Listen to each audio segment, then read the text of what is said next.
আকৌ লাম্পি পিছে আজি কম লাম্পিৰ দুখ আৰু হতাশাৰ কাহিনী পৃষ্ঠা লুটিয়াম লাম্পিৰ ইতিহাসৰ যি ইতিহাসৰ প্ৰতিটো অধ্যায় বঞ্চনা আৰু প্ৰতাৰণাৰ গোৰ্খা জনগোষ্ঠীয় গাঁও লাম্পি ব্ৰিটিছ শাসনকালত গ্ৰেজিঙত কাম কৰাৰ বাবে আহি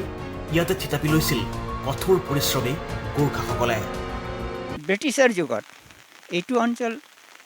গ্ৰেজিং বুলি এতে নেপালীবিলাকে ইয়াতে খুটি ৰাখিছিল তাৰ কাৰণে গ্ৰেজিং বুলি এইটো কোৱা হৈছিল তাতে কামৰূপ ডিষ্ট্ৰিক্টৰ আণ্ডাৰত মানে গ্ৰেজিং খাজানাটো আমি দি বকতে দিয়া কৰিছিলোঁ কিন্তু 1972 চনত পৃথক মেঘালয় ৰাজ্য গঠন হোৱাৰ পিছৰে পৰাই এই শস্য শ্যামলা তথা সৌন্দৰ্যশীল লাম্পিৰ ওপৰত হেনদৃষ্টি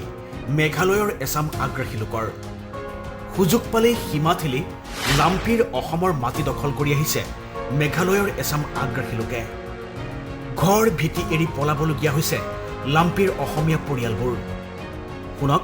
ৰাভা হাছং স্বায়ত্তশাসিত পৰিষদত লাম্পিৰ গোৰ্খা সমাজৰ প্ৰতিনিধি অৰ্জুন চেত্ৰীৰ মুখেৰে মেঘালয়তো আজি মানে ক্ৰমান্বয়ে আগ্ৰাসন কৰি আহিছে মানে বৰ্ডাৰৰ পৰা যিটো ছাৰ্ভে অফ ইণ্ডিয়াৰ যিখন মেপ আছে সেই মেপখনৰ যদি আমি চাবলৈ যাওঁ আমি আজি যোনখিনি ঠাইত থিয় হৈ আছোঁ ইয়াৰ পৰা আৰু 5 কিলোমিটাৰ ভিতৰত কিন্তু তেওঁলোকে ইয়াৰ পৰা আকৌ মানে 5 কিলোমিটাৰ মানে ভিতৰলৈকে সোমাই আহি পেলাই তেখেতসকলৰ তাৰ মানে কাম কাজবিলাক কৰি আছে ডেভেলপৰ কামবিলাক কৰি আছে অসমত দুৰ্ভাগ্যজনক কথা অসম চৰকাৰৰ মানে পুলিচ বিভাগৰ এটা বিঅপি এটা চেংচন হৈছিলে টেণ্ডাৰো হৈছিলে কাম কৰিবলৈ আহিছিলে যোৱা 2 মাহ আগতে কিন্তু মেঘালয়ৰ প্ৰশাসনে বা মেঘালয়ৰ চৰকাৰে অসমৰ মাটিত অসমৰ পুলিচৰ বিঅপিটো নিৰ্মাণ কৰিবলৈ নিদিলে এইটো এটা অত্যন্ত লজ্জাজনক কথা অসম চৰকাৰৰ কাৰণে সঘনে লাম্পিক কেন্দ্ৰ কৰি সীমা সংঘাতৰ বাতৰিয়ে দখল কৰি আহিছে সংবাদ শিৰোনাম বাৰে বাৰে নিজৰ মাটিতে সীমান্ত চকী স্থাপন কৰিবলৈ যোৱা অসম আৰক্ষীক খেদি পঠিয়াই মেঘালয়ৰ আগ্ৰাসী লোকসকলে এইসকল আগ্ৰাসী লোকক সকলো ধৰণেৰে সহায় সহযোগিতা আগবঢ়ায় স্বয়ং মেঘালয় চৰকাৰ আৰু প্ৰশাসনে বিপৰীতে অসমৰ ভূখণ্ডৰ সুৰক্ষাৰ বিষয়টোক লৈ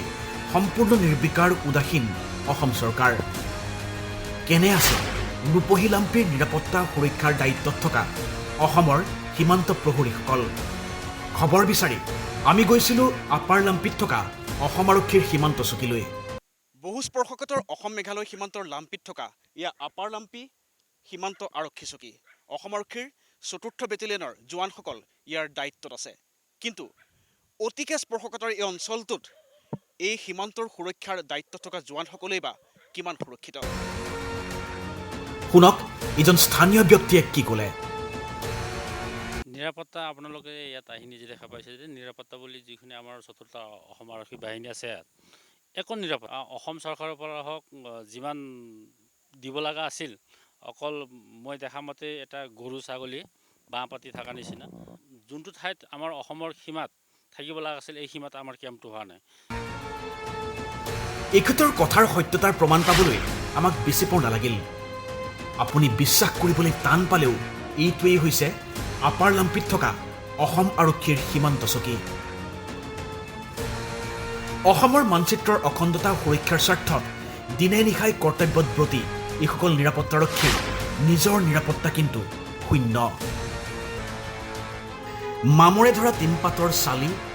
আৰু ফটাকানি বস্তা ওলমাই ৰখা বেৰৰ এটা কদৰ্য বেৰেকৰ বাসিন্দা অসম আৰক্ষীৰ ৪ নম্বৰ বেটেলিয়নৰ এই জোৱানসকল বেটেলিয়নটোৰ ২৮জন জোৱান আৰু APRৰ 2জন কৰ্মচাৰীসহ মুঠ ৩০জন সীমান্ত প্ৰহৰী বাস কৰে এই কদৰ্যময় পৰিৱেশত ৰন্ধা পঢ়া কৰে চৰম অস্বাস্থ্যকৰ পৰিৱেশত প্ৰতিনিয়ত জাৰ জহ বৰষুণৰ প্ৰতিকূলতাৰ বিৰুদ্ধে তেওঁলোকৰ সংগ্ৰাম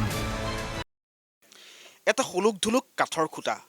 আৰু এই খুঁটাটোৱে যিখন মুধচ ধৰি ৰাখিছে সেই মুধচখনৰ তলতেই আশ্ৰয় অসম মেঘালয় সীমান্তৰ লাম্পিৰ নিৰাপত্তাৰ দায়িত্বত থকা অসম আৰক্ষীৰ ৪ৰ্থ বেটেলিয়নৰ জোৱানসকল প্ৰকৃতাৰ্থত এই সীমান্তৰ নিৰাপত্তাৰ ক্ষেত্ৰত চৰকাৰৰ সদিচ্ছা কিমান তাৰ প্ৰমাণ এই হলুক ধুলুক খুঁটাটোৱেই নহয়নে আমি সুধিছিলোঁ প্ৰতিবেশী ৰাজ্যখনৰ আগ্ৰাসী দুৰ্বৃত্তৰ বিৰুদ্ধে যুঁজা অস্ত্ৰ শস্ত্ৰবোৰ ক'ত ৰাখে সীমান্তৰক্ষীৰ বিষয়াজনে দেখুৱাই দিছিল এই জৰাজীৰ্ণ কুঠুৰিটোলৈ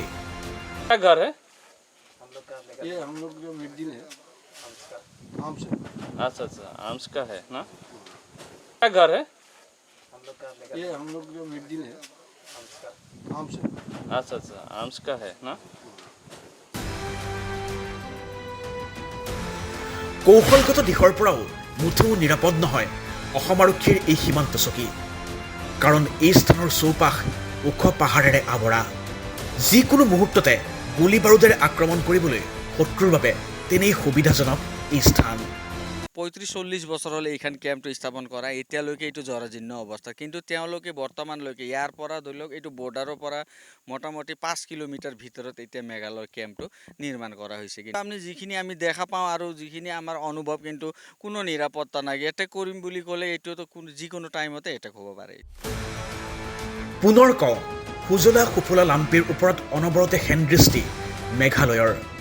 সুযোগ পালেই আগবাঢ়ি আহি দখল কৰিছে অসমৰ মাটি বিপৰীতে